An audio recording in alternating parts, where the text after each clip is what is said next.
Okay, well, it's 7:05, so let's get started. I am recording the session, so we'll be able to hopefully get this out to parents who aren't able to attend. I am sharing it both online here, and we have in person as well. So we'll see how this goes. We're doing it very low tech, so hopefully it won't be too hard. It's never optimal when you're trying to do both, so I apologize if it seems weird. You can see I'm sharing my screen behind me so that anybody here will be able to see it as well. So feel free to use the Q&A and the chat to ask questions. I also try to see if I could expect some questions and plan for in advance on types of questions that I'd heard from people through WhatsApp or WeChat groups or that through our surveys. So if I don't get a lot of questions, I'll try to just share some information that I have been collecting on some questions that people have had.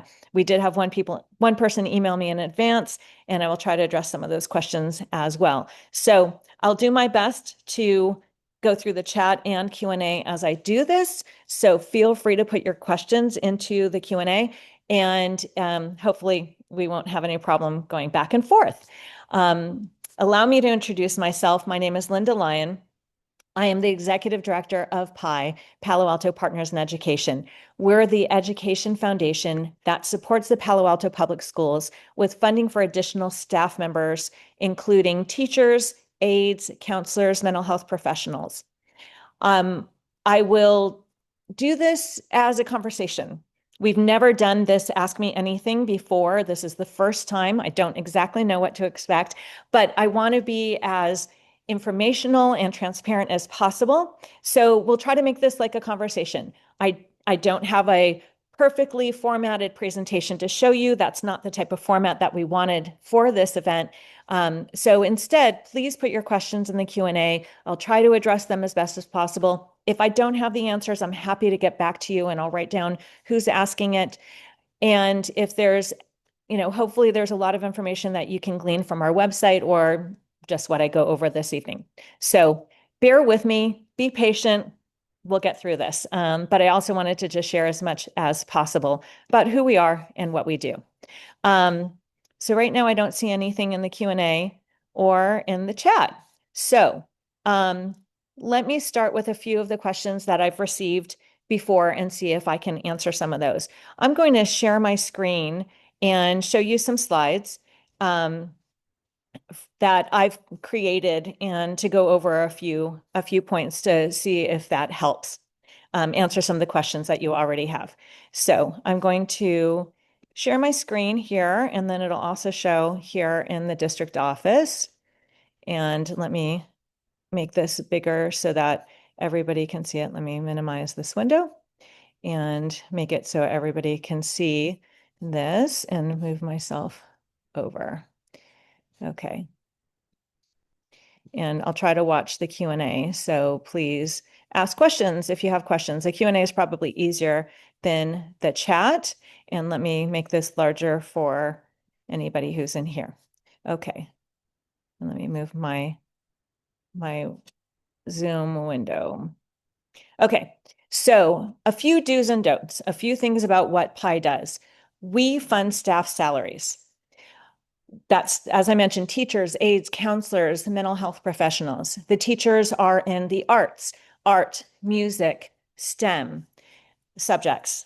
We distribute it equally. So we collect all of the donations from parents, community members, businesses, corporate matching gifts. And then we divide it up per pupil to every school. It's distributed equally. And I'll show you in a minute how those funds go through to the schools. We have an innovation grants program. This program was developed in the 1980s from one of our predecessor organizations called Palo Alto Foundation for Education. So we've been giving these grants since the 1980s. They're given to teachers and other staff members. They have to apply for it. Their applications are reviewed, and then there's a committee who decides on which grant projects will be funded. We've been allocating about $75,000 to that annually. This year, we just approved grants totaling $73,825.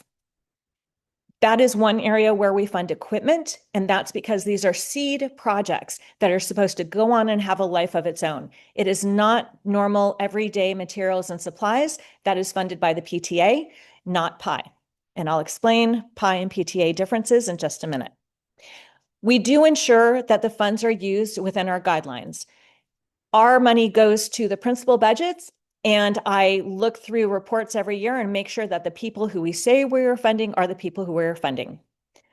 We have to be audited independently every year. We raise more than $2 million, so we are required by the government to do this. We have a third-party firm who comes in and reviews our books and checks on us and does an audited financial statement, which we post on our website. We have a ton of information on our website. We have information per school on how much money each school got for the fiscal year and the school year. We have information about our 990 is online, our annual report is online, our audited financials are online. You can look at it. We have the past 2 years up there. If you want prior years, I'm happy to provide them. We just don't put it all up on our website because it would be too busy. We also have an incredible FAQ section that you can look at that has a lot of answers to your questions that I'm sure you have. Feel free to look through our FAQs, and we conduct an annual survey. The survey goes out both to all of the people who donate to us, but then also people who haven't donated, who are parents in the district, so we can find out why perhaps they didn't donate, what's going on with them, and what are the issues that they're facing, so that hopefully we can try to see how we can better meet their needs. What we don't do, we do not pay for buildings.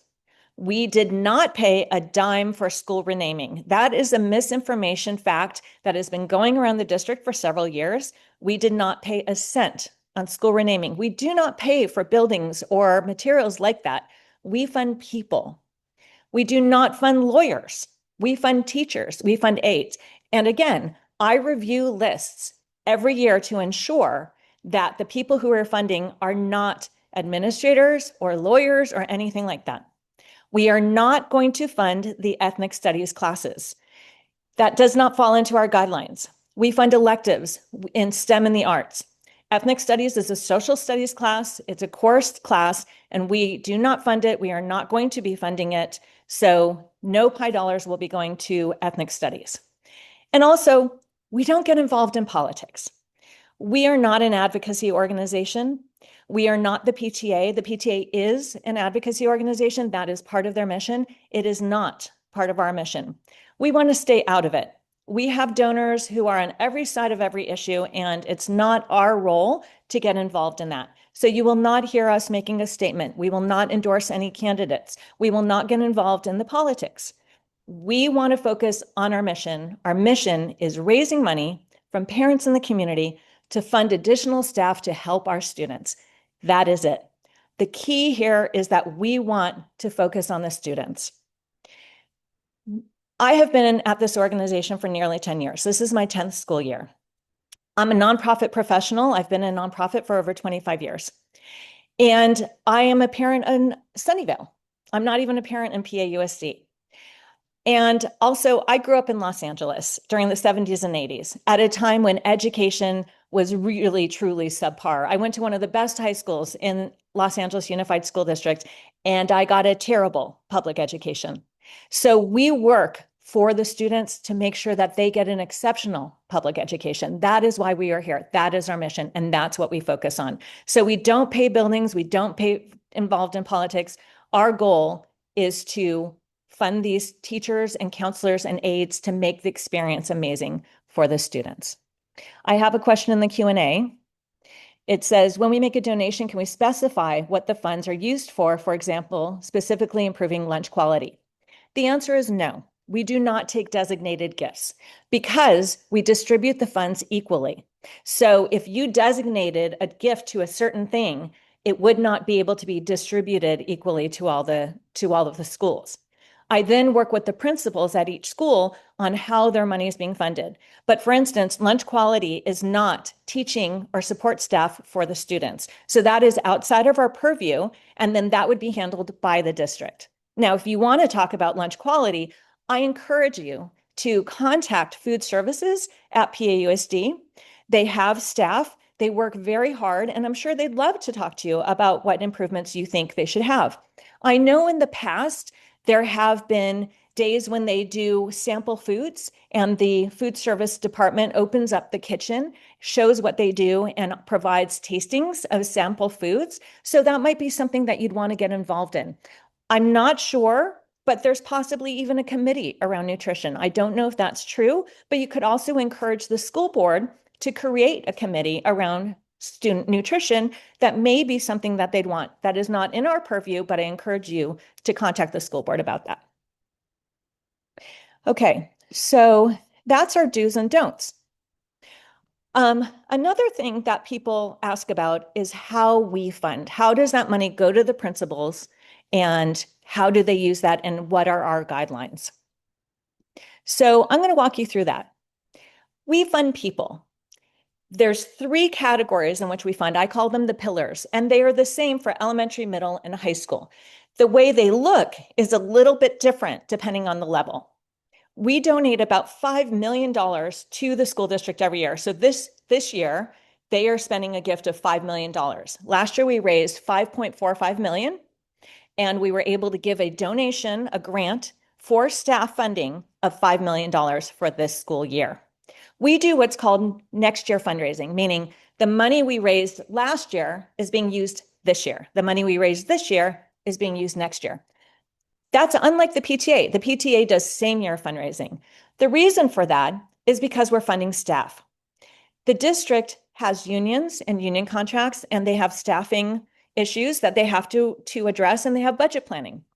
So that's why it's next year fundraising, because we have to make a promise to the district of how much we are providing so that they can look at their staffing levels, look at their enrollment, do their interim budgets. They have to approve their budget in June, and the fiscal year starts July 1. So we make a promise to the district by March. We are contracted with the district, so that is set in our contract, and we have to tell them by March how much we are planning to give them at the end of our fiscal year, which is the same as the district, July 1 to June 30. So we hand them the money, but they already have an idea of it, so they can put it in their interim budgets, and then they have the money for July 1 to spend it on the staff members. So it has to be within these 3 pillars of STEM, the arts, and wellness and support. Again, it looks different depending on which level the student is in. So you may say, well, how does PiE compare to other districts? The best way to do this is by comparing kindergartens. The reason is, once you get into 1st through 5th grade, or even into secondary school, schools look very different. It's really hard to compare. So looking at PiE in comparison to other districts, PiE has an average class size in kindergarten of 19, unlike several of the other districts in the area. PiE has a dedicated art teacher, dedicated music teachers, and these are teachers. These are not just contracted people. These are actual teachers who are employed by the district. There's a K-3 dance program. It alternates between 6 elementary schools each year, and then Palo Alto Children's Theater is at the other 6 schools, and then it alternates.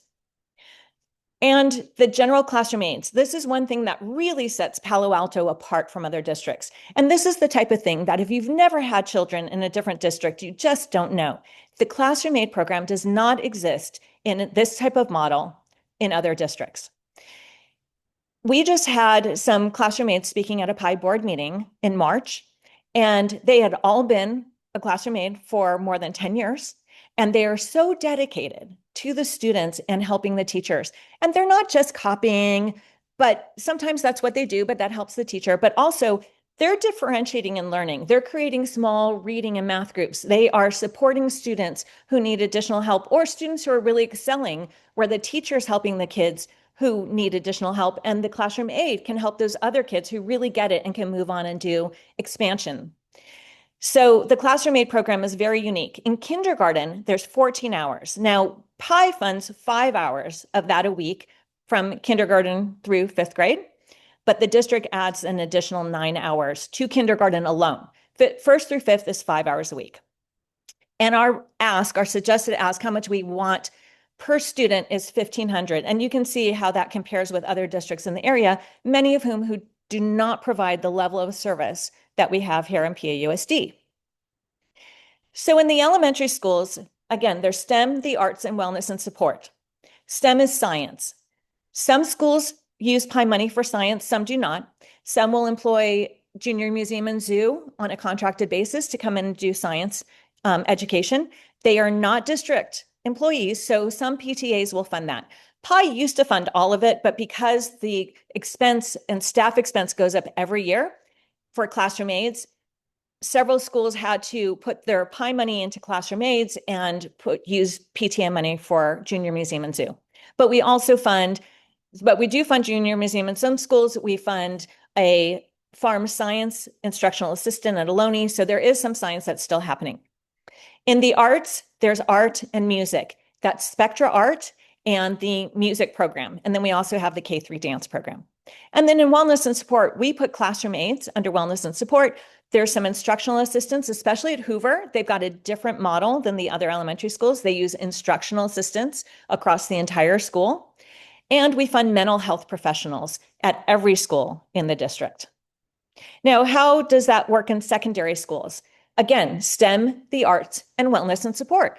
But in secondary schools, there's electives in science, math, the arts, money matters, broadcast journalism, marine biology, design and tech. So there's a lot of different electives, and those teachers are funded by PiE. There's also some classroom support, some lab technicians and other things to help to make sure that the classrooms and the labs happen appropriately. Not administrators, not clerks, but they are helping the teachers and helping the labs happen. And then there's wellness and support, guidance counselors, mental health professionals, wellness center professionals. And then in high school, there's college and career counselors. So the money comes in from the donors. We send it out to the principals, and I'll show you that in a second, how that goes. And then we audit the district. We double check to make sure that these are the people who we're funding. So how we fund, we call it the big gift. That's the money for the district that funds staff. It's a big $5 million check. It gets distributed per enrollment to each level, elementary, middle, and high. Some money goes into centralized funding. So for instance, in elementary school, visual and performing arts and mental health is funded centrally because those teachers work in several different schools. The money still, the equivalent of the value goes for those students, but the way the billing happens goes centrally. The remainder of the money goes to the principal. So they know their Spectra art teachers and their music teachers and their mental health is covered. And then the principal can use that money to fund classroom aides, additional STEM. Like I said, some schools do Junior Museum and Zoo or something else, additional arts if they want it, social emotional learning, and additional mental health. In middle school, same idea. Mental health is done centrally, and then the principal has money for STEM and arts electives like jazz band ensemble or creative writing, guidance counseling, social emotional learning, including Panther Camp and Jaguar Journey and these new student introductory programs that really help them integrate into the school, and then other priorities that go along with that. And then in high school, again, as I mentioned, they get their centralized mental health, but then the principal also funds mental health and wellness, as well as STEM and arts electives, more guidance counseling, the teacher advisors at Palo, and other priorities and college counselors. So that's how the funding works and how it's distributed. I have a couple questions here, so I'm going to pause and answer some questions.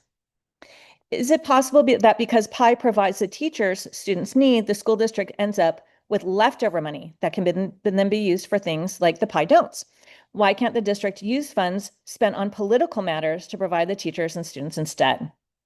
And so it's a good question because it's not clear about how the PAUSD budget works. There's a lot of information online. I recommend you go to the PAUSD website and look at their budget. But here's the short story.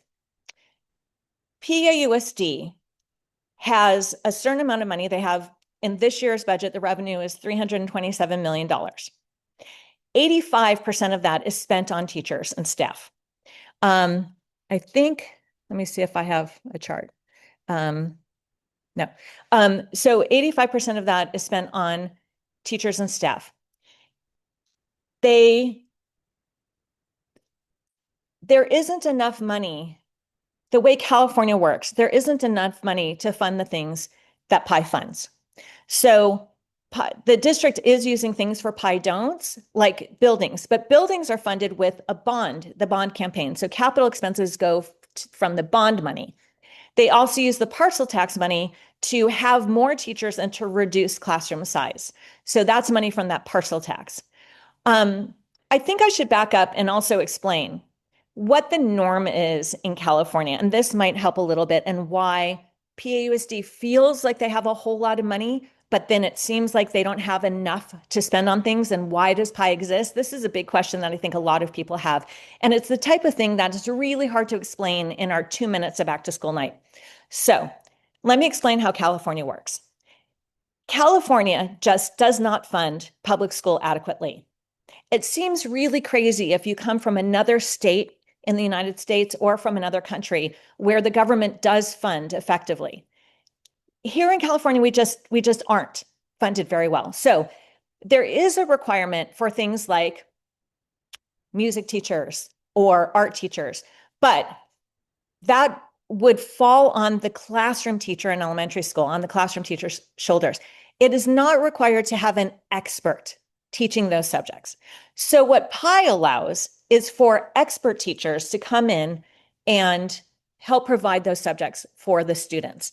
It also makes it so that the classroom teacher doesn't have to be an expert in every subject. I mean, it's really unrealistic to imagine that a classroom teacher can do everything perfectly. So by bringing in art and music experts, then the classroom teacher can focus on those other subjects that they need to provide. If you look at the other districts, like I showed you on that chart, for example, Mountain View, they contract with an outside agency called Community School of Music and the Arts to provide art and music. It's not district employees. It's not certificated teachers who are coming in, where the music teachers in PAUSD are certificated teachers. So there's a difference in what is expected of a school district and what is provided in California. So it's very expensive. It's very expensive to do. There are school districts in other parts of the country that get $10,000 more per student who have amazing, wonderful resources that we just don't have in California. And yes, we have a lot here in Palo Alto because we're lucky with how much property tax we have, but it also is still far less than what it could or should be. The other thing that's really confusing is that Palo Alto's property tax rate, the effective property tax rate, is actually the lowest in the state of California, which sounds absolutely crazy because our housing costs are so high. But only 56% of single family homes are owner occupied. The others are rented out. Many, many, many houses here in Palo Alto have been owned for 20, 30, 40 years. So their property tax value, because of Prop 13, is much lower than what the current market rate would be. Property tax values change when you sell the house or you do a very big renovation. So, for example, if a family has had a house for 30 years and they are renting it out, they may be paying a very low amount of property tax. The renter who's in the house is paying top dollar to be there, but that money does not get funneled into the schools. So we actually have a limited amount, and there's very few vacancies in Palo Alto, as many of you may know. So it's kind of confusing because it seems like we should have so much money in Palo Alto, and yet it really is limited. So the district is limited on how they use some of their money. Now, a majority of their revenue, and let me pull up their revenue chart for this year. A majority of their revenue comes from property taxes. It's called the local control funding formula, property taxes. They get a little bit of federal money. It's about $3.7 million, 1.1% of their revenue. They get some other local revenue. PiE provides about 1.5% of the budget. We give 5 million.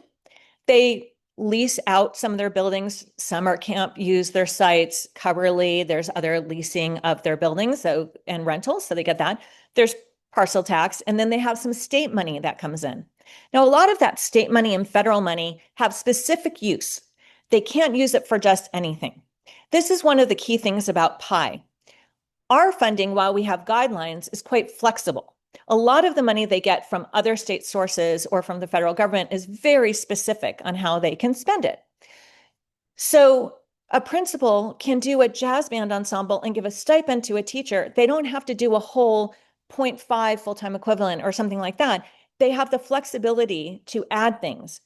The other thing and reason why, going to the prior question of could parents designate where their money goes, is that there has to be this puzzle play of how principals spend their money to make it most effective. And we can fund people partially. So they could add one more unit of a creative writing class or one more unit of a marine biology class that's funded by PiE that otherwise wouldn't be funded. So that way they can have a more robust electives options where if they had to do a full-time equivalent, they wouldn't be able to. It just would be too much money. So we fund about 250 people fully or partially. So that $5 million gets divided. It's not equally per person because it depends on the role and what's being added in. So I hope that answers that question. It's long-winded. If you contribute, this is another question. If we contribute more to our own school, it looks like they should donate to the PTA. Okay, so PiE and PTA, let me explain the difference between PiE and PTA. We're both part of the funding puzzle. We're both really important. We're started by parents, and we were actually born out of the PTA. PiE was created from the PTA. PiE funds people. The PTA funds materials and supplies, parent education, technology, and community building events. They also do advocacy. They are site specific. So yes, you can contribute to the PTA. I encourage you to contribute to both PiE and PTA. We're both needed. But you can contribute to the PTA and the money stays at that school site where our money is divided. The PTA cannot fund teachers. The PTA cannot fund classroom aides. So when you're weighing out what's important, PTA is very important. They're an amazing organization. They have fabulous volunteers who are so dedicated. But the PTA, what the impact is of the PTA is different than what the impact is with PiE. Imagine for a minute if you took all the classroom aides out, if PiE didn't exist. PTA could still exist, but they won't be able to fund those staff people. Take away Spectra Art. Take away the music program. The PTA cannot fund those things. The PTA used to. So when we were created, prior to PiE's existence, there were PTAs who were raising money, and some were hiring classroom aides and extra art teachers for their school. And some raised a lot of money and could do that, and some other PTAs could not. So they weren't raising enough money for that. And the school board said, wait a minute. First of all, those employees are district employees. They're not school employees. Secondly, if you have it at one school or two schools, you have to provide that at all the schools. That's not fair. Those programs need to be offered everywhere.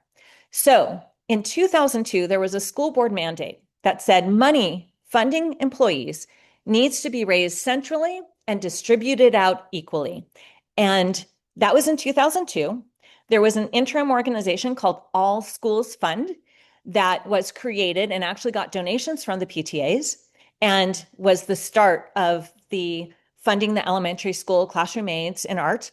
And then we merged with Palo Alto Foundation for Education and became PiE. So we've been in our current model since 2005. So we're just going into our 20th year. So the PTAs can't fund those things. So yes, you can contribute to your PTA that will go to your school, but you're funding different things. If teachers and counselors and mental health and classroom aides and art teachers are important to you, then you need to donate to PiE. I encourage you to donate to both. We're both really important. Another question that I see. It sounds like PiE funding of 5 hours a week for PAUSD except Hoover. How many instructional aid hours at Hoover through PiE? The model is completely different at Hoover. So they have instructional aids in different subjects, which are STEM and English And then those three instructional assistants work through the entire school. And all three of them are full-time. So I think it's the same as equivalent as 5 hours or more. We do fund kindergarten aides for those general classroom aides at Hoover. But just their teaching model, their choice school, their teaching model is just a little bit different, but it's really the equivalent or even more hours than the classroom aides. This is the first time that this parent has heard about the K-3 dance program. Is it new and is it available at all Palo Alto schools? The dance program has been around for several years. It was prior to the pandemic, and then they did recorded lessons during the pandemic. So it's at all the schools. And again, it alternates between the elementary schools. It does 6 elementary schools one year and then the other 6 the other year, because there's 12 traditional elementary schools in the district. And then there's Palo Alto Children's Theater, which PiE does not fund. PTAs often fund that. They are in the other 6 schools, so that each school has something special each year. And so they do 6 schools and we do 6 schools, and then it swaps. So it's been going on. And we've gotten great feedback saying that the students, the teachers love the program. I'm not sure why you haven't heard about it, but it is available at all Palo Alto schools. It's just that it swaps which school for which year. And it's only kindergarten through 3rd. Another question, if we want to contribute more to our school, donating to the PTA. So the answer is yes and no. So I think somebody just answered the question for me on that one. So another one, my understanding is that PiE allocates money to each school based on the size of the school. How much do we allocate to each student and each staff on average? So it really depends on how much we raise and what the enrollment is. The distribution has been around $475 to $500 per student, depending on enrollment and depending on how much we fund each year. So it completely depends on what the enrollment is and how much we raise. This next parent says, maybe I'm not very familiar with this, but this is the first time. Oh, it's about the dance program. Sorry about that. And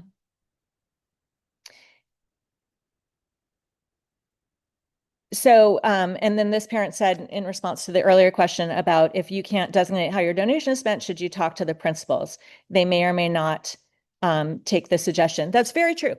You are very welcome to talk to the principals about how they spend PiE money, and you can give your suggestions.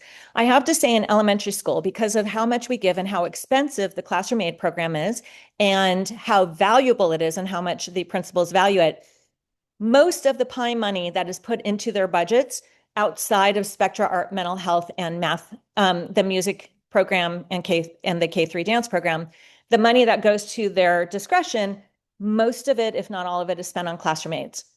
One thing to think about with staff, and one of the challenges we have with PiE, is that staff costs go up every year. I'm sure for those of you in business, you recognize this is the case in business as well. Staff costs go up every year. There's insurance costs, there's statutory requirements, there's salary increases. All of the staff are union employees, so there's step and column increases. There's cost of living increases. So, for example, the staff, because of the union negotiations, the staff is getting a 4% raise next year. Well, and then with additional costs, it really comes to between 7 and 10% increase every year. Well, if PiE doesn't raise 7 to 10% more each year, effectively it's a cut. So really, we look to you as our donors, as our community, that we really need to ask you for more money every year. That's really how it should work, is that if we were raising more money every year, then we'd be able to stay and keep up with those salaries. So it's been really hard. We had a huge revenue drop when the pandemic hit. People were very upset with the district. People were very unsure about how PiE staff members were working, and our revenue dropped a lot. And we've been working our way trying to get back up to our pre-pandemic levels. We're not there. We also have been affected by a lot of external pressures. The tech layoffs. A lot of our donors have been affected because they've been laid off or they're afraid they're going to get laid off. With the economic environment that's happening right now and the unsettled and unsure nature of the economic environment, We don't know what's going to happen. And a lot of people are concerned and waiting to make donations because they don't know what's going to happen with the market and how it might affect their jobs, how it might affect their families, especially for people who might be here on a visa. It's very complicated. So because of all these external pressures, that may affect how people choose to give and whether or not they choose to give. Giving is emotional. So I can give you a lot of analysis and facts and tell you why you should donate to PiE, but in the end, it's how you feel and what your priorities are for you and your family. So often we hear if people are upset with something that the district is doing, they're upset with a choice about a class, they're upset with a specific teacher or counselor, they choose not to give to PiE. It's challenging for us because we don't have control over that. We don't supervise the staff. We don't pick who is in the positions that we fund. We fund the role. We don't fund that person, in that the school district is in charge of that. So they hire the staff, they supervise the staff. We don't do that. We are not experts in education. We're a fundraising organization. We turn to them as the experts. So they are supposed to be able to be the ones to do that. So it makes it difficult because when someone's upset with the district about something and they choose not to give to us, that impacts all the schools and all the students. And I can understand it. Again, giving is emotional. So it's hard because you might be upset about one thing, but then that's going to affect how many classroom 8 hours we have, or how many spec art teachers we have, or how much mental health is offered. So it might not be hitting the area that's important to you, but it affects the entire school and the entire district. The principals tell me that the funding that PiE gives them allows them to make choices and changes that they can't otherwise do. Many of them have worked in other school districts, and they see the limitations that they have in other schools and the opportunity and advantages we have here. And it's because of the donations from PiE. So while I can understand why you want more control over that, really, it's our partnership with the district and allowing them to figure out how best to use that money for their school population that makes it really hum and work. And so I can see how for some people that is frustrating. You don't want to just give and have it be distributed. But that is the best way for us to have as much equity as possible. Equal is not always equitable. I understand that. But for PiE, distributing it equal is as equitable as we can be. Looking at the questions.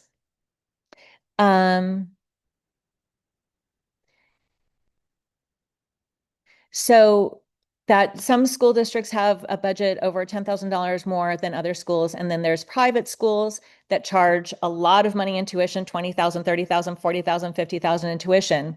So why are public schools required for such significant additional donations? Okay. Yes. Public schools should be free. That's the bottom line. Public school was developed by the federal government in order to make a good citizenry so that we can vote and we can participate as citizens. And since then, it has become mired in funding processes. So let me show you how California schools are funded. So there were several lawsuits in the mid-1970s that affected how California funded its schools. Prior to the mid-1970s, the school board set the property tax for the community based on what they need for that school district. There was a lawsuit called Serrano versus Priest that got settled in 1974. It was many years coming. And that said that school districts could not, that different school districts couldn't have a different property tax rate because there was a wealthy district next to a not so wealthy district. So the housing costs were lower here and higher here. And so the school board could set a lower property tax percentage on the more expensive houses than the district directly next door that had to have a higher percentage because the houses were worth less. So they had a greater impact on their property taxes. Well, the court said that's not fair, needs to be the same. Then Prop 13 was passed in 1978. That limited how much property tax could be assessed on a property to 1% a year, and that the house's assessed value could only go up by 2% every year. And they rolled back prices to 1976 housing prices. So it's because there were senior citizens and people on fixed income there was high inflation and they were getting priced out of their houses. So that really limited how property tax could come in. Well, school districts got their money from property taxes. So all of a sudden, it really shrunk how much that could happen. So California, and then there were other laws that changed over the years, but how it is now, and this is all from that history, there's two types of districts in California. 90% of them are LCFF, Local Control Funding Formula, revenue limited districts. The other 10% are called basic aid or community funded districts. Most of that 10% is in the Bay Area. We are one of them in Palo Alto.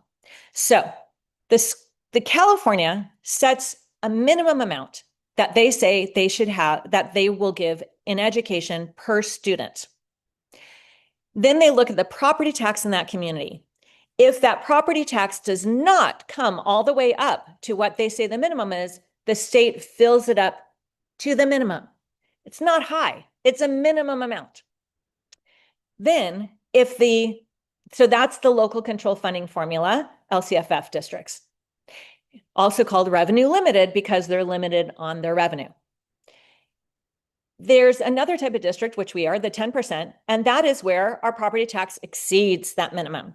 We get to keep that difference, but we're also going off the minimum. So we have more than what that minimum is, but that doesn't mean we have the same amount that other districts have around us or that private schools can pay. Private schools can charge whatever they want, but we can't. So that's so let's say Palo Alto is here, but the type of education that you want for your student actually costs more. The type of one-on-one work, the level of counseling, the types of expert teachers you want costs more than what the property tax provides. And so this is where PiE comes in. This is where PTA comes in. So it's, like I said, it's very complicated. It's just not enough. And then the property tax rates, as I mentioned, that Palo Alto has the lowest property tax rate effectively in California. That's because so many houses have been owned for so long. They are limited in how much that they can bring in from property tax. Schools don't get all the property tax. Property tax is given for police, for fire, for community colleges. There's a lot of things that property tax funds. So it's not just the school district, but the school district gets a percentage of it. And one interesting fact that you probably don't know is that since the recession in 2008, 2009, there's a fair use equality payment that the district has to pay back to the state in order to make it more equal for the other districts. So they pay back about $7 million a year to the state. So these are the reasons. It's a very complicated budget. And I urge you to look at the budget. And actually, there's some good videos online that you can probably find that a school board candidate had done on Facebook to explain budgets. But it's very complicated where the property taxes are estimated after the school district budget is established. So they don't find out what the property tax is going to be next year until after they approve their budget. And then they don't get the property tax money until at the end of the school year when it's collected. So property tax bills come out in November. They're due in November and April. Well, they haven't collected the money until May. So they're not actually giving the money to the district till June on the money for that school year that they've already spent. So it's very complex, and that's why they have to make budget assumptions on how much the property tax will be. I don't manage any of that budget, but it's fascinating. I encourage you to look through the materials online at the district website. If you have questions about that, I'm happy to answer, but it can be very complicated. Let me look on the questions online.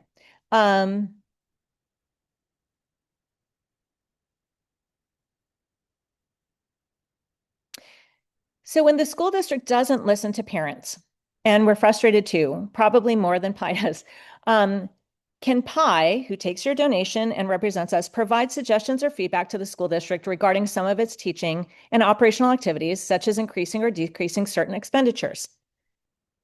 So the answer is yeah. I mean, you can tell me, and I'm happy to share that information. I meet with the principals at least a couple times a year. I talk to them frequently. I meet with the superintendent monthly, and I'm happy, and I often do share this is what I'm hearing in the parent community. This is something to watch out for. This is something that you may consider addressing. But we do not do advocacy, and I'm not an educational expert. Again, I've worked in nonprofit. I'm not an academic. I'm not an educator. So I don't want to make suggestions. I can't make suggestions on how they should do their work. The best way to do it. So I can give suggestions and say what I'm hearing, but I'm hands off. It's simply saying, this is the temperature I'm hearing. I'm not advocating for a certain position. So the best way to do it really is talking to your principal. It's really talking to the school board. The school board has budget oversight. The principals have oversight over PiE money, and the superintendent helps coordinate all of that. So really, the best way to do it is to come to school board meetings and speak. I can't control whether they listen to you or not, unfortunately. I do understand that it's frustrating. I try to answer as many questions as I can. I know that some of the reason why we're doing this night is because people are frustrated and feel that there isn't transparency with the district. And I want to make sure that you feel that we are as transparent as we can be. We are an open book. We are also a foundation. We're a nonprofit organization. We are not part of the district. We are separate. So I can answer the things about my organization, but I can't control what they do. But I do encourage you, and it's hard. I know if you're not getting answers that you want, it's difficult. So I feel for you. I think it is hard. And I just encourage you to go to school board meetings and email them, but also try talking to your principal. I know that's not the best answer that you want, but we really try to, as I said, we're not advocacy, so we're not going to take a side either way. Another question.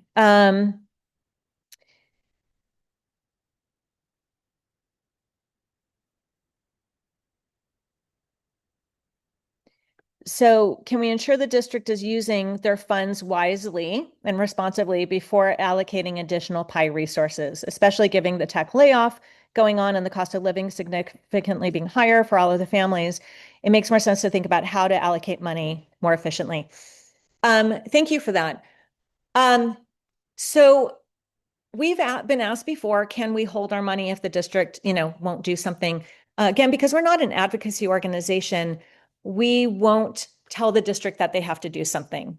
And the funds we fund staff salaries. So and what we fund actually doesn't change very much because it's those same teachers and same programs that usually happen year after year. So it's really consistent on what we fund.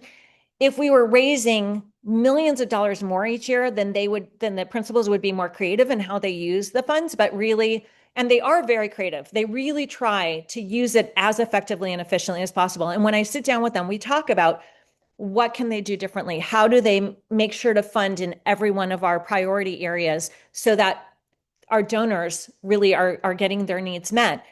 I really think they do an amazing job. It's complicated, as I said, and it's staff members. So the thing is, if they stop funding a certain staff member, they might not be able to retain them. These are people's livelihood. So we have to be really cautious on how they shift and how they change to make sure that the people who should be working are working.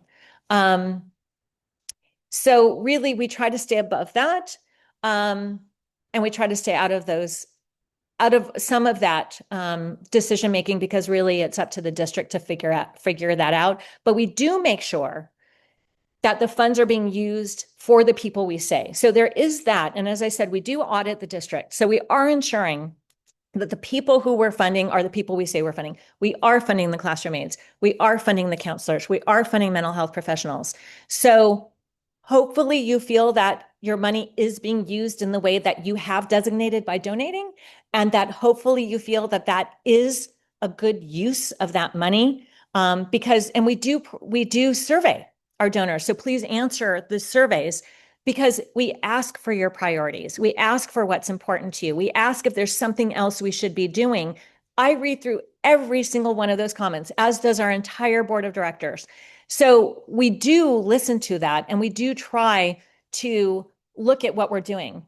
We had done a strategic planning process several years ago, and we used that. And that's when we narrowed down to these priority areas because we were hearing that from our donors, from our parent community, that these were the priorities. And so we've been double checking that, and it still has to remain the same. So that's why we stayed with these areas. So I hope that helps with it. Um, Great. So I think those are the questions right now. Let me talk about, I'm looking to see what some of the other questions that I'd received in the past. As I mentioned, some of the challenges that we do have information on our website. We want to be as transparent as possible, what the norms are in California, that we do our surveys. Some of the questions we get on our surveys, can we fund sports? We have chosen not to fund sports. The district has a partnership with the city. Some education foundations do have funding for sports. We've chosen not to. That's not an area we've gone into, and that's not going to change right now. But I know it's important to a lot of parents. And yeah, that's just not an area that we fund. Another question that we're often asked is, can we fund Ravenswood School District? They are in great need, and can we give some of our money to them? And the answer is no. Not only are they not, they're a different school district, they're a different city, and they're in a different county even. But our mission, our stated mission, which we have to meet, is that we fund additional staff in Palo Alto public schools. So that is our mission. We can't give money elsewhere. The money that was raised has to meet our donor needs and expectations. By law, we have to steward it correctly. We have to make sure that we're doing that. So we don't fund outside of that. And so we wouldn't, but they have an education foundation. So if you want to give to Ravenswood, they have a wonderful education foundation with a fantastic executive director, and you can go to their website and make a gift. I hope you'll choose to give to PiE and Ravenswood, but there is that opportunity as well. There's also a lot of hidden need in Palo Alto that a lot of parents don't understand. Of course, we have families who have wonderful opportunity and wonderful abundance and high amounts of money. We also have families who are struggling, who are going paycheck to paycheck, who are here renting and struggling and working many jobs in order to have their kids in these fabulous schools. And they won't talk about it. It's not going to necessarily be the person that you expect. And we also have about 600 kids who come from East Palo Alto and East Menlo Park through the voluntary transfer program, the Tinsley program. So kids can come here, about 60 per year, start within kindergarten and through second grade, and are able to stay through high school. So there's about 600 kids who are from East Palo Alto and East Menlo Park who are able to take advantage of Palo Alto schools. You just can't assume where people's finances are and where their life is. And so because we're a community organization, because we collect the money from everybody and help every student, then we try to keep them on equal footing. Because and every kid is going to be working with other kids when in projects. You want every kid to succeed and excel. You want every kid to be their best and have their greatest opportunities. And so that's how we look at it. We look that we are centralized and we're helping every student in the district. So I also understand how parents have priorities, especially when they get to high school. We've got amazing boosters in every subject who are helping support the school and their kids, which is fantastic. But also we need to support all the kids. So that's another reason why PiE exists, is we can help all the kids, even if their parents can't help in a booster or something like that. Another question we get in our survey is to increase communication. We get, please don't email me, but also give me increased communication. So we're trying to balance that. So I often send out emails every end of year. I also send an email with the status of what's going on, what we're expecting for next year, what our goals are, and we have a couple newsletters per year. So please open those up, read those. We send to everybody who's opted into to get our information and anyone who's donated to us. If you aren't getting those, please send me a message. Email me info@papie.org, info@papie.org. I will make sure you're on the list and we send it to you. I talked about the confusion between PiE and PTA. That's always something that comes up. It's really confusing. Most people come from school districts where there's nobody raising money. And here we have two partner organizations, both with acronyms that are three letters starting with the letter P. Really confusing. But there is a big difference between us, and I've shown you that. Another comment we get is the ask amount is too high. We just are expecting too much from our families. Well, really, every dollar makes a difference. If you give us $1, $5, $10, that really helps. But the reason why we ask for $1,500 this year is because that is the only way we can reach the numbers that we need to provide the large gift for these staff members. And most parents use that as a benchmark. Maybe they can give at that amount, maybe they can give above that amount, or maybe they give below that amount. But consistently, we see it as a multiple of that. So we'll see gifts that are $750. We'll see gifts that are, $375. We'll see gifts when we were 1,200, we saw gifts of 600 and 300. People don't usually give those amounts. You usually would give 250 or 500. But when we set an amount, people give according to that gift. And I want to show you, this is the percentage of donors by gift level so far this year. So you can see that silver bar in the middle. That is our ask amount up to our leadership circle amount. Leadership circle is 3,500 and above. So many, many, many families give at that level or above. And then they also could give, some can get a corporate matching gift, which is wonderful. So most of the families give at or above that level. We do have many, many families who also give $500 and less. And the reason why our giving level goes up to $499 is because we don't want anyone to feel weird if, let's say, they're having a challenging year and all they can do is give $100. That is fabulous. We would love it. But also, if you can give $1,500, that will help us get to where we need to go. And if you can give above that, that's fabulous as well. So really, people base their giving on that donation request level. And that's why we have it. If we didn't have it, a lot of people will give it around the same level as the PTAs, $250, $300, and it just wouldn't get us to where we need to be. So we're asking for what we need. There's a few more questions online. Let me see what they are and see if I can help answer.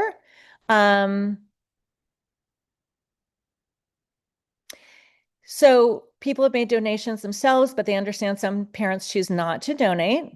They generally feel the quality of music and art classes does not justify the amount they are asked to contribute. Yes, there are people who don't donate. I wish they would. I wish everybody would, because then everybody is investing in our students and in our community. The reason why everybody is here is because the schools in Palo Alto are known to be so good. That's what drew you to Palo Alto. And what makes Palo Alto schools exceptional? It's the investment from PiE. We really make a difference, and we have been doing it for so long, you really wouldn't know what Palo Alto schools are like without PiE. We've been giving nearly $5 million a year or more. In the 10 years I've been here, we've given $49 million. So it's a lot. It's a lot of money invested in the school. So your donation does not only help the art and music, and I'm sorry if you don't feel the teachers are up to par. That's a conversation for the principal, but also it really affects the entire culture of the school by having those resources, by having the number of people on campus. Let me paint you a picture of what elementary school, at least, would look like without PiE. So elementary schools traditionally have a principal, a couple of office staff members, and a classroom teacher in every classroom. That's it. Because of PiE, there are classroom aides walking around. There are art teachers walking around, music teachers, the dance teachers. There's science teachers. There are more people on campus observing the kids, helping the kids, being role models to the kids. It makes such a difference in the entire culture and community of the school. That's true also in the secondary schools.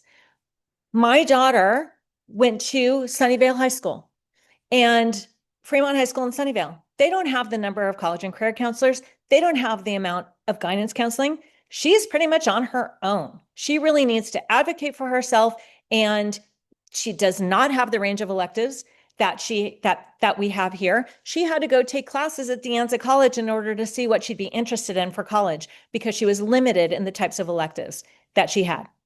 My older daughter went to kindergarten in Sunnyvale, Ellis Elementary School.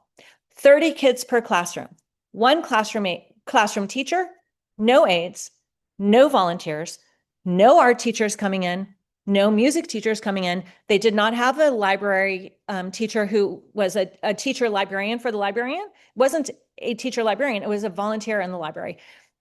They just did not have the resources. And we had to come with bags of supplies each year because they didn't have a PTA that funded those things either. So we had to contribute money to the classroom, supplies to the classroom, and she did not have the support that Palo Alto schools have. And you just don't see it if you're not from a different district. You just don't get the contrast. So even though you may not love your art and music teacher, you have an art music teacher. Even if you don't think that counselor is perfect, you have a counselor. And for those kids who really need it, it may be the only resource that they get. So it's not ideal. It's not perfect, but it's a lot. It's a lot more. And so by contributing, even if you're not happy with everything, if every parent contributed, just think how much more we could do. If every parent gave, even not even at the ask, but if a lot of parents gave at the ask, but people gave at all levels, we'd have more and more and more money and can provide even more opportunities. Another question that agreed that different families have different financial situations.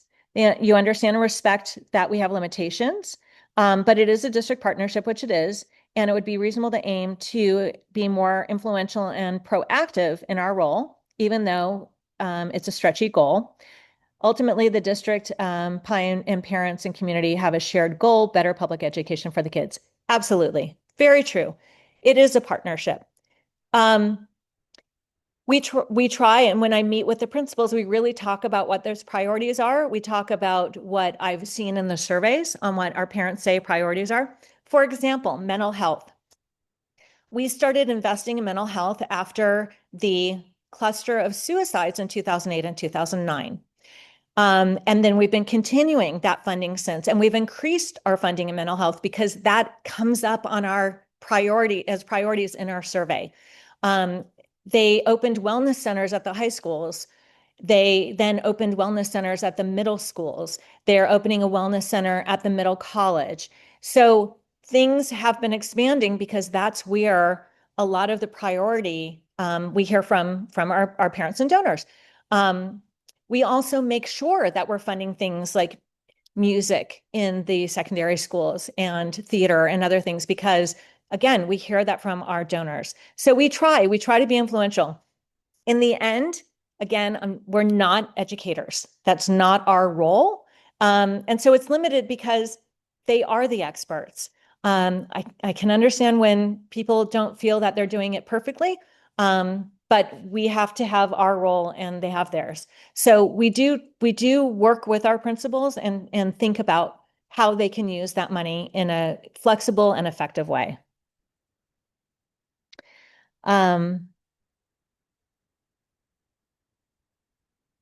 So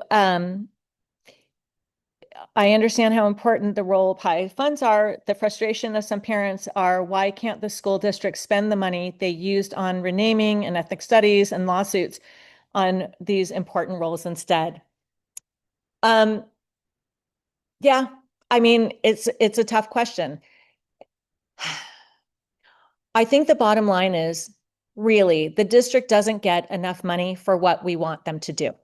They really, even though it's a big number, it is a very big number, it's not enough for everything. And their priorities and their requirements and their needs may not align exactly with the parents. So they have certain state requirements, curriculum requirements that they have to meet. They have other types of requirements and limitations, legal limitations that parents might not understand. And so we are filling in on a level that they then can add to. So, for example, if we didn't fund Spectra Art, they wouldn't have it. They wouldn't have that program. I don't really, I mean, they do invest a lot in music and the arts, but it's not the highest priority for them. They have other priorities they need to do. We hear from so many parents how influential Spectra Art is for their students, how it establishes an understanding and love for art that carries their child all the way through school and beyond. And it's a program that's, it's not vital. We feel it's vital. But when looking at what their requirements are, it's not. That's why Sunnyvale doesn't have it. That's why other school districts don't have it. So I think part of the mismatch is what the requirements are of a public school district in California and in the United States compared to what people's priorities are for their kids. And those just don't always match. I think that's part of it. So it's a challenge, and they're not going to fill in if we went away. They're not going to have classroom aides. They wouldn't have Spectra Art. They wouldn't fill in everything. And then people are also asking about Prop 28 money. Let me take a second to explain Prop 28. Prop 28 was passed a few years ago in the state of California to provide additional art and music programs in the schools. But the way Prop 28 is designed is it's for over and above spending. So the school district has to explain what their benchmark is, what they were funding prior to Prop 28. Then they can use Prop 28 money above that amount. So we already had Spectra Art teachers, and they can use Prop 28 money to add to it. So for Spectra Art teachers, we are funding 16 classes per year, which is every other week. There were a couple schools that spent additional money for additional art classes, and they were having it weekly out of their principal budget. Prop 28 is enabling an additional 8 classes, so they're getting 24 classes of Spectra Art, 16 that we're paying for, and 8 from Prop 28. But if our money went away, they would not get that Prop 28 money to fill it in because it's over and above, which is why it's confusing. Some school districts didn't have a music teacher, so they're able to use Prop 28 money to hire a music teacher. Well, if PAUSD already has a music teacher, they can't fund that position. What they can do is do over and above. Let's say they can add another section of choir or another jazz band, but they can't fund that position with that money. Also, Prop 28 money is not guaranteed. It could go away. The legislature could say, we're not funding this. So at PAUSD, they're very cautious about who they hire and who they're funding as district staff because they have requirements on maintaining staff and how they keep staff. These are all union employees. Their jobs are protected in many ways. So they don't want to just hire somebody where the funding isn't going to be guaranteed, which is why it's also tricky that they rely on donations. In other school districts, they lay off the staff who are funded by donated funds every year and then rehire whoever they can. We don't do that in Palo Alto because we guarantee a certain amount. And because we've been able to meet that guarantee every year, they don't lay off the staff. But in other school districts, when funds are being used from the foundation to fund staff, they lay those people off every year. Can you imagine what the staff morale would be if we laid them off every year? They wouldn't know they had another job. They would go to another district. So it's really important that we keep it as consistent as possible so that we can continue having these staff members on board. So there's so many things that kind of ripple and domino from all of these decisions. How are decisions made and budgets determined for programs like how many dance classes or no sports? Who decides the program when the program starts, ends, and how long it runs? So part of that is the PiE board. The PiE board decides where the money goes. We did a strategic plan several years ago. We have our funding areas and we consistently review them and have decided that's what we're doing. Also, the principals. So we give the allocated money to the principals and they decide how that money is being used. For the visual and performing arts, we work with the director of visual and performing arts. That's Kelly Martin. So part of it is how she is able to manage her staff and her budget in order, and again, what Prop 28 money is coming in, what district money is coming in order to have the best programs possible. So really there's administrators who are in charge of their departments and they figure that out. There's the principals who are the chief administrators for their schools who manage the staffing. And then it's also, we discuss what they are allowed to do with our money, but really it's they are in charge of how their school runs. But for instance, the PiE board could say, we want to add sports as part of our guidelines. We want to allow the principals to use that. That could be in the purview of the PiE board. For example, over the pandemic, we funded classroom campus supervisors and noon duty people, which we don't usually fund. But because of the specific and specialized need during the pandemic, keeping students apart, keeping the environment safe, we felt that was an important use of PiE funds during that limited amount of time. So for those couple of years, we allowed them to use PiE's money for that because it was needed for the health and safety and enrichment for the students. They had to keep them occupied. They had to keep them separate, especially in elementary schools. It was very difficult during the pandemic, but we limited it. So the PiE board had voted on that, and then we reverted back to our regular guidelines. So that's how decisions are made. We have about 15 minutes left. Let me see if there's more questions. There's not more in the Q&A right now, but let me see if there's more questions of what people have asked me about.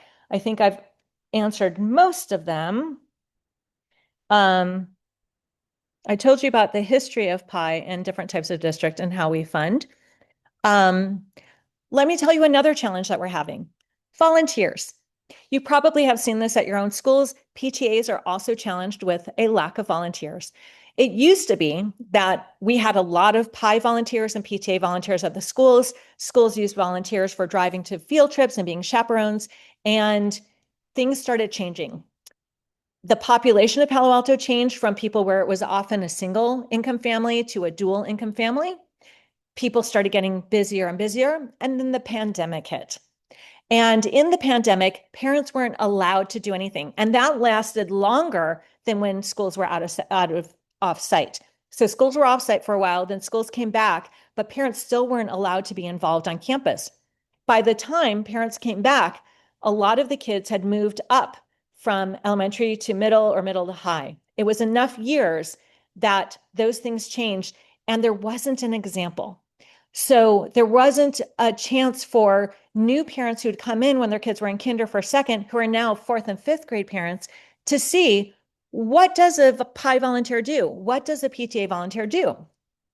Also, things have just gotten so much busier. We're doing everything hybrid. Everything's recorded and on demand. Work has really increased. They're laying people off, but not hiring more people, and they're assigning more and more work. We are all brought to the brink of what we can do. So a lot of people just do not have the extra time. We used to have volunteer trainings during the school day, and now people say, I can't make it. Can we Zoom?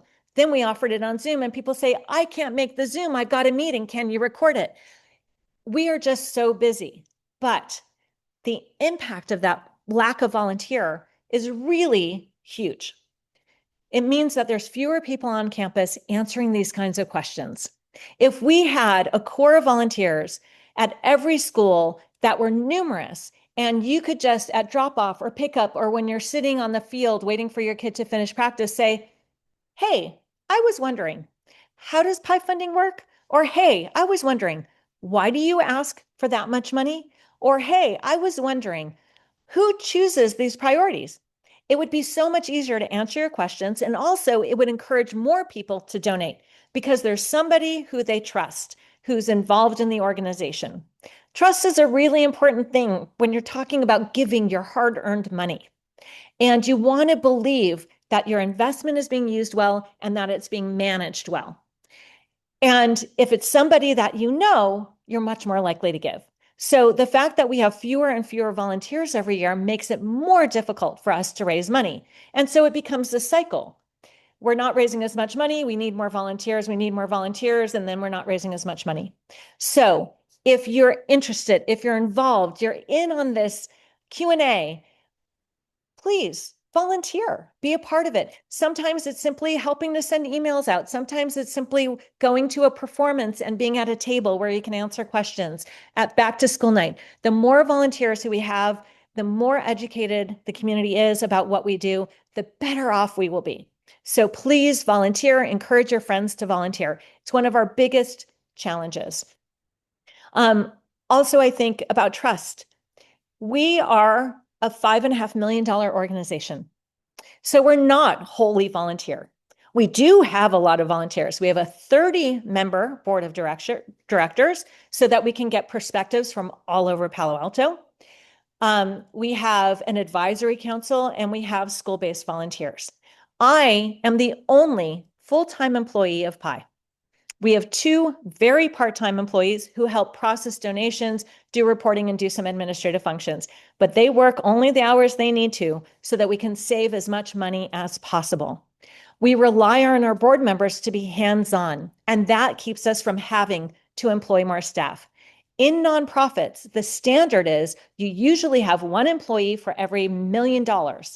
Well, we only have 1 employee, full-time employee, fundraising and marketing and doing all of this for $5.5 million. So our expense ratio, how much we spend compared to how much we raise, is only about 7% a year. Standard for a nonprofit is you want to be better than 25%. So we have a really low expense ratio. That money is going to the staff, to our innovation grants. So we really encourage our volunteers to be involved because that's how we save all this money. We really don't want to spend much. We really limit what we're spending money on so the money could go to our mission. That's what's most important. It's a fabulous organization. Our volunteers are amazing. They care about every student. So if you're interested, if you want to be involved, if you want to be a volunteer, please reach out and contact me. That's what makes the fabric of PiE so vibrant and wonderful. Let me see if there's other questions, but that's a little bit more about PiE, how we work and how we save money. How are the suggested donation amounts determined?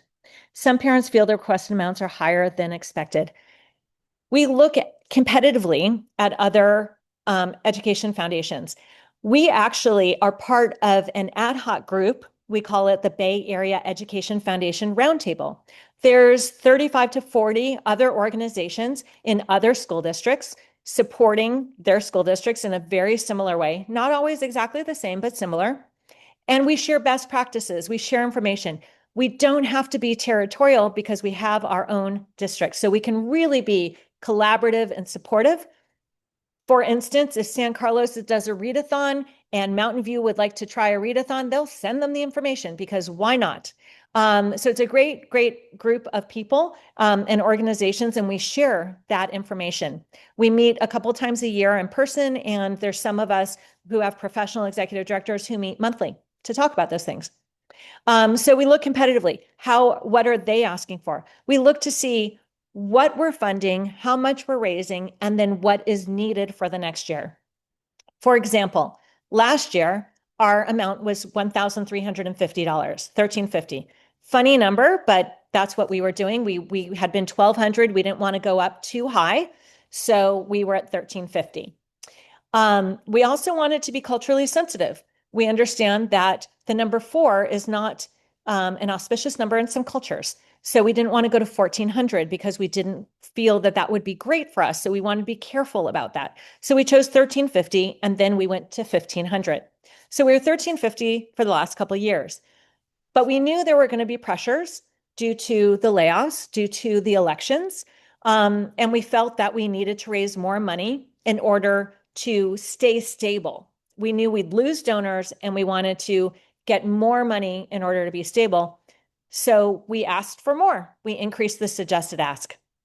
So every few years, we need to go up because we need to ask for more money in order to try to stay or even increase how much we're raising so we can keep up with those staff costs. So that's how we determine it. It's from history. We look at inflation rates.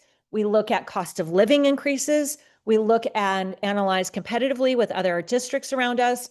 And then we look to see what we need. So we take all of that analysis and that's how we decide. And then and I know it's a lot. I know it's a lot to ask, but it's a whole lot less than if you went to private school. I mean, really, the amount that we get here is so much greater than the amount we ask for. And again, we need to set that benchmark for people to give. So that's how we determine it. And someone thanked me for my work. Thank you. I just want to say personally, this is my 10th school year. It's an amazing, amazing district. It's an amazing organization. As I mentioned, my kids grew up in a different district. I grew up in a very different style district, and I can see what PiE does. It's such a fabulous parent group. It's such a fabulous community that it makes me want to do this work every day. I was asked when I interviewed why I would want to work for Palo Alto schools when I don't have a child in the Palo Alto district. And my answer was, I used to work at Ronald McDonald House at Stanford. And luckily, I didn't have a kid with a life-threatening illness. And I used to work at Second Harvest Food Bank. And luckily, my family has food. I can work for other families, even if it doesn't help my own children, because I believe in it as a cause. And really, that is true of every member of our board and every volunteer.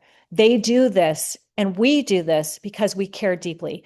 So when I hear in the community that people are upset and choose not to give to PiE because they're upset with the district, I feel like it really doesn't take into consideration all the groups of parents who are working so hard for every student and how we really have to work together to make our student body the best it can possibly be. And also that it's really a group effort. We really want to be doing it together and that we really try to be as transparent as we can be. We are an open book. If you have other questions coming up, please email, call me, text me. My cell phone number is on every email. My email goes out to everybody. You can reach me through the website. We really want you to feel like this is your investment in our community, in our future, in our students, that we are using your money as effectively as possible and that you know where it's being used. So if at any point you don't feel that, please call me. It's important to us.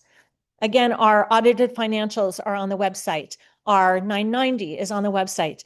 We have information about the funding at every single school on our website by school. There's a separate page for every school. In fact, I can pull it up and show you our website. We have the FAQs. Let me just move this window a little bit. I have to move the Q&A in order to do it. And let me just open our website real quick and show you. So, I am retiring. So we are seeking our next executive director. I will stay and make sure we hire the right person, train the right person, but I will be leaving after, as soon as we hire somebody. So want to be transparent about that too. But if you look who we are, we've got our board of directors and our advisory council and our volunteers. We have our annual financial reports, our annual reports, our 990s, our financial statements. We have our very robust FAQs, all kinds of questions. If you're unhappy with your teacher or principal, how are our funds being used? How much do we give? Is it tax deductible? Pretty much everything you can think of. Do we fund ethnic studies? All of that's up there. We have it broken down with every single school, who we fund, what we fund, how much we gave. So for instance, we gave Barron Park this year $110,585. This is who we're funding. This is what it means. It's for every school. We have all the schools there. We talk about our PiE innovation grants and who we fund and what we do in it. With there's information, there's the past grants that we've awarded. There's ways to give. We accept stock donations, e-checks, credit card. We have videos up of some of the things we do in newsletters. You can see our newsletters. So please go through our website. There's a lot of information there. We want to be as transparent as possible.